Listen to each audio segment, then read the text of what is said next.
Hey guys, welcome to a new reading vlog. In this one, I am actually reading two books and we're going to talk about both of them. First up is When the Reckoning Comes by LaTanya McQueen. This is a new release. I think it came out like 2 or 3 weeks ago. And I am just over 50 pages in and really enjoying it.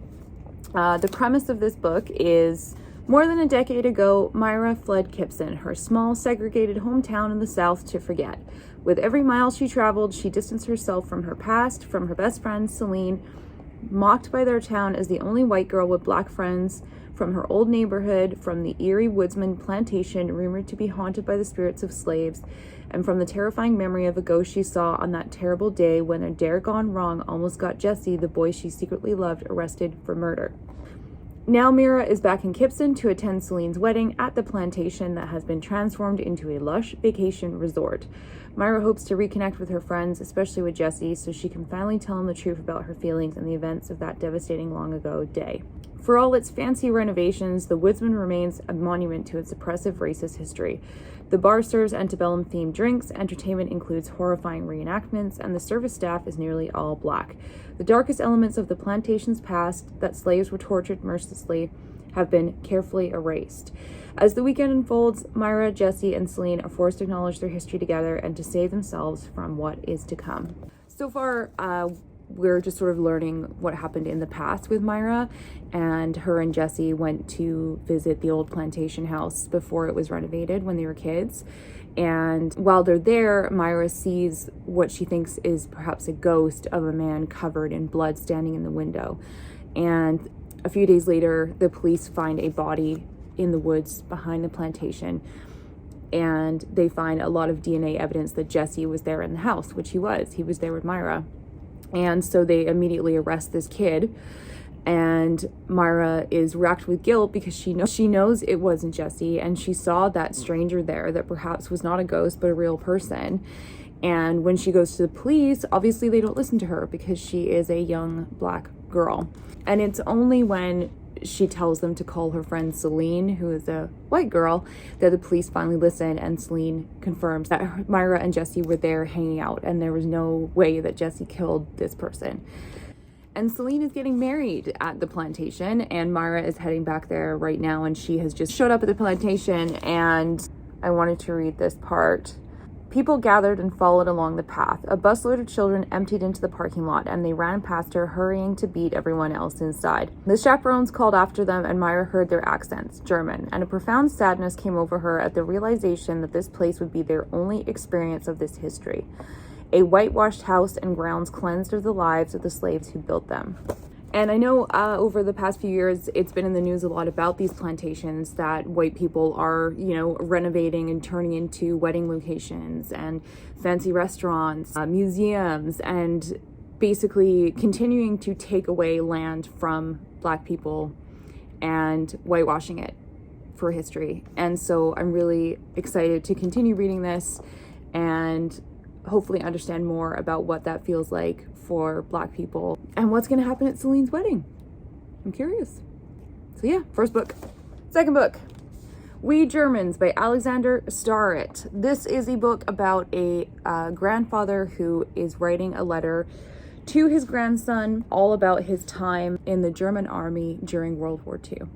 And he never sent it to his grandson, and after he passes away, his grandson finds it. And so this book is a mix of the letter that the grandfather is writing and then also his grandson chiming in here and there to clarify some things. The grandfather is very upfront from the beginning of the letter that he's not trying to clear his conscience. He doesn't want forgiveness. He knows that what he did was wrong, but he wants to share his story to his grandson to help him understand why he did the things that he did and what it was like to be just a random German soldier in an army of thousands being run by terrifyingly evil leaders. And I think ultimately what this book is setting out to do is to figure out how we hold ourselves accountable, like this grandfather. How does he hold himself accountable for what he did and for his past wrongs and for the country's past wrongs?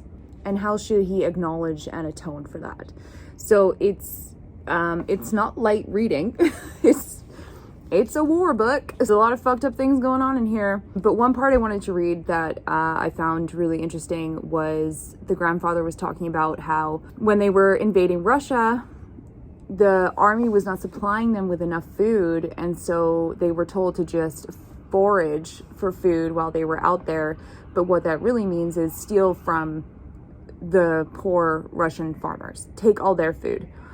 And he says here, only a very few of us were stronger than our times. Not me. A handful who somehow knew to act beyond themselves even then, and who have streets named after them now. The rest of us put on the uniforms, dug up the jars of pickles, carried them away, and ate them. No one ever has complete responsibility for his own moral balance. And the unforgiving truth, the severe ancient truth, is that you can be culpable for something that you weren't in control of. And me personally, that's what I've been trying to answer. I'm glad I picked this up randomly at the library because so far it has me thinking, and I love that.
So tomorrow is a very exciting evening because I am starting a new D&D campaign, and for once I'm not going to be the DM. I get to play as a character.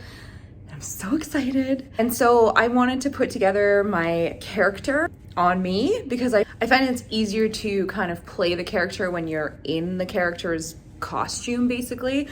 And I spent the last little while putting together this costume, and today I'm trying it on for the very first time. And I'm so excited. I am obsessed with how it came out. I feel like this is me. This is what I've always wanted to be. And I feel like I'm finally myself. I love it. I love it. And I have my cloak.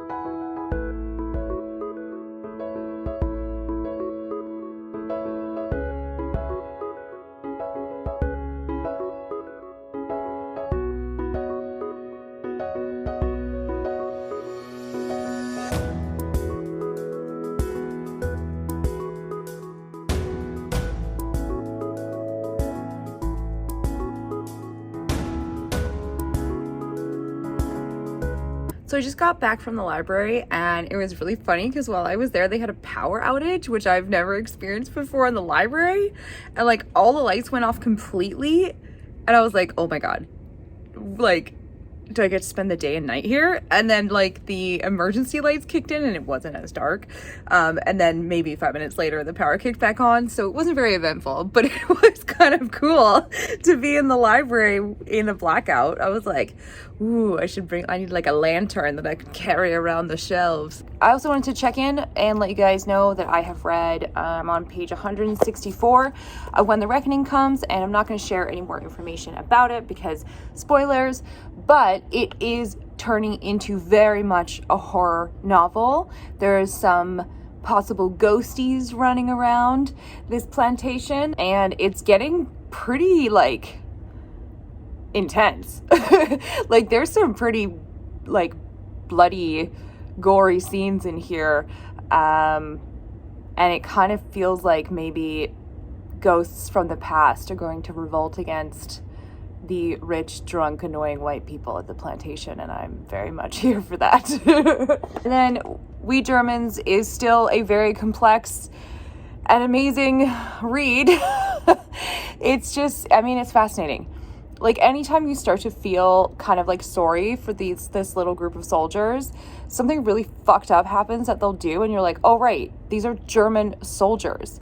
Like, it's so well written because you're just going like on this emotional roller coaster, which is the point of it, right? Like, and it's so clever, but this is also really brutal. There's some really, really fucked up scenes in here. I'm surprised I'm not having like really weird, scary dreams, but my brain's probably like, girl, it's a Tuesday, you're fine. What I'm enjoying most though is the grandfather reckoning in the future about the past that he lived as a German soldier. And I wanted to read a couple more quotes to you guys that have had me thinking, and I just love it. So he says, what I mean is that although I don't think we are all guilty, what happened then tainted everything else, like a patch of rot spreading outward.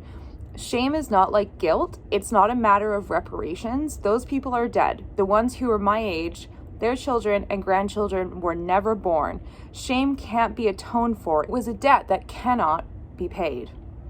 It was plain to me that not only were we going to lose this war, it was right that we lose. It was just. Damn. I'm so glad I'm reading this. So yeah, great reading so far. Oh, and I'm on page 155 of We Germans, so I'm super close to finishing both books, and I hope to maybe finish them by tomorrow night, or at least by Saturday morning, because I have D&D tomorrow night, and then I can pick some new books to read for the weekend.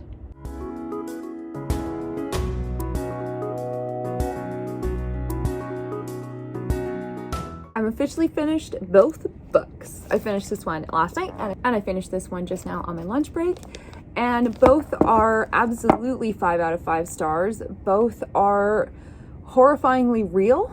I learned a lot from both of these books. They both made me think very deeply, and I feel better for having read them, despite how tough some of the content is, especially this guy right here. In the last couple of pages, there's some really horrible stuff that he witnessed happen, and it is very tough to get through because you know that stuff really happened, you know, and it's horrifying. And the same with this one, you know, while fictional, plantations are very real. The history of slavery is very real, and how slaves were treated is very terrifyingly real. I would recommend both of them. I would ask you to not go in there expecting a fun time. Maybe to look up trigger warnings for both before going in. Both of them have very sensitive situations that are being dealt with. Both have a lot of very triggering things in them. I'm glad I read them. You know, that's what I love about reading. I entered 2 worlds that I knew basically nothing about, and have come out from on the other side as a changed person. And I think that's really great. So props to both of these writers for writing these stories. And so that's where I'm going to wrap up this reading vlog. It is Friday lunchtime, and tonight is D&D, and I'm so excited. And I will be starting my next reading vlog probably this evening, or perhaps tomorrow morning. Thanks for watching, you guys, and I hope you had a great week, and I'll see you in the next one.